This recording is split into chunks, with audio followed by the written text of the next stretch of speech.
The Raft Men of Brazil, traditional fishermen that are easy to admire. They're strong and masculine and fiercely independent.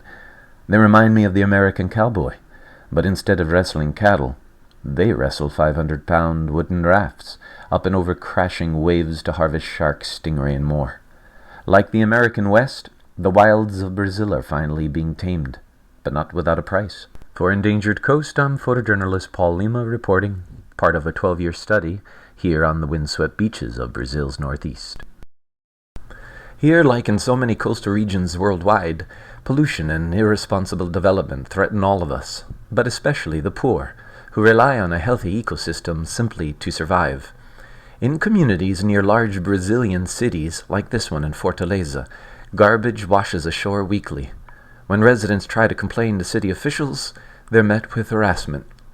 And according to local human rights advocates, the city is pressuring the community to relocate, to make room for more hotels, all part of an ambitious development program that they hope will turn the region into another Caribbean. And what of the raft fishermen? Frankly, I saw little evidence that the Brazilian Caribbean plan, despite its good intentions, includes poor and uneducated fisherfolk as participants. And so, without inclusion, few I talk to expect them to succeed.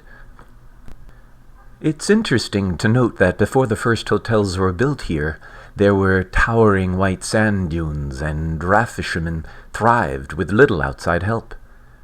It's ironic, then, that tourism, advertised in part to uplift their livelihood, is responsible for their growing environmental and social ills. It's easy to find conservationists who agree, but few are willing to criticize the very policies they are paid to implement, until now. Supported by new research, a number of them are speaking out against tourism development, saying in effect, it is a Trojan horse for the poor. Moreover, they argue, tourism often perpetuates poverty and degrades native know-how that groups like the raft fishermen have used to prosper for over 500 years. This fresh outlook is welcome news to many.